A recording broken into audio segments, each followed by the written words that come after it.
Hi உறவுகளே, இன்னைக்கு புனித வெள்ளிக்கு எங்கள் வீட்டில் விரத சாப்பாடு என்னென்ன சமையல் பண்ணியிருக்கோன்ட்டு வாங்க பார்த்துடலாம். நல்லா பொழு பொழுன்னு வெள்ளை சாதம் சுட சுட சூப்பராக வடித்து வச்சுருக்கேங்க. எங்கள் வீட்டில் சாதம் எப்பயுமே பொழு பொழுன்னு தாங்க இருக்கணும்.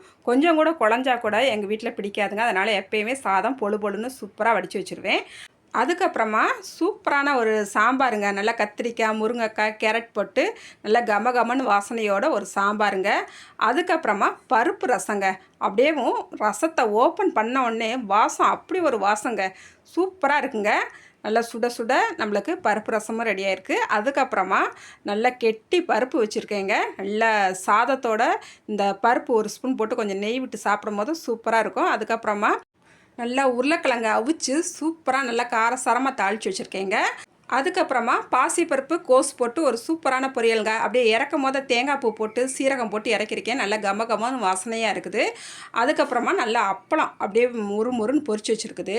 இதெல்லாம் ரெடி பண்ணி எடுத்து வச்சுக்கிட்டாச்சு. இப்போ மணி 12:30 ஆயிடுச்சுங்க. அதுக்கப்புறமா எங்கள் மாமியாருக்கும் சாப்பாடு கொண்டு போய் கொடுத்துடலாம். ஏன்னா அவங்க கொஞ்சம் வயசானவங்க, 1 மணிக்கெலாம் சாப்பிட ஆரம்பிச்சிருவாங்க.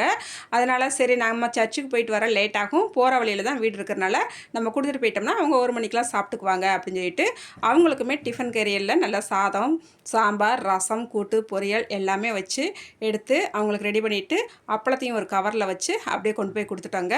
பார்த்திங்கன்னா இன்றைக்குமேவும் வெயில் பார்த்திங்கன்னா அப்படி ஒரு வெயிலுங்க. சர்ச்சுக்கு போகும்போது வண்டி ஓட்டிகிட்டு போனால் அப்படி காந்துதுங்க மேல் காலெல்லாம்.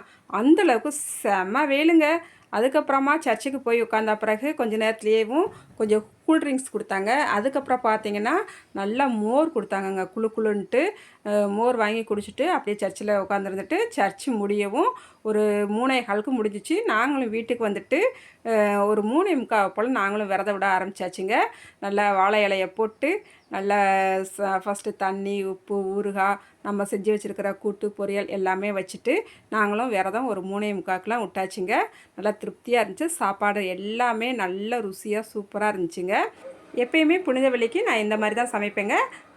கூட 2 வகை பொரியல் கூட செய்வேன். ஏன்னா வந்து எங்கள் மச்சான் வீடு பக்கத்தில் இருக்கும் போது எங்கள் மச்சான் வீடு, குழந்தை வீடு, பிள்ளைகள் எல்லாருமே வந்து சாப்பிடுவாங்க. அதனால் கூட 2 வகை செஞ்சு கூட கொஞ்சம் சாதம் வச்சு ஒரு 9 மணிக்கெலாம் அந்த சமையல்லாம் ஆரம்பித்தா தான் 12:30 1 மணிக்குள்ளே முடியும். அந்த மாதிரி முடிச்சுட்டு வச்சுட்டு சர்ச்சுக்கு போயிட்டு வந்து எல்லாரையுமே கூப்பிட்டு சாப்பாடு கொடுப்போம்.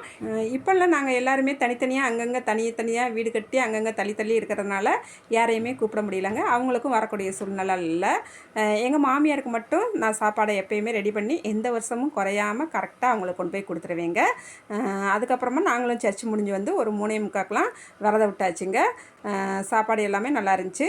நாங்கள் இந்த மாதிரி தாங்க விரத விடுவோம் புனித வெள்ளிக்கு. எங்கள் வீட்டு விரத சாப்பாடு உங்களுக்கு பிடிச்சிருந்தா மறக்காமல் கமெண்ட்டில் சொல்லுங்கள். இந்த வீடியோக்கு ஒரு லைக் பண்ணிவிடுங்க. அடுத்த ஒரு வீடியோவில் பார்க்கலாங்க. பாய்.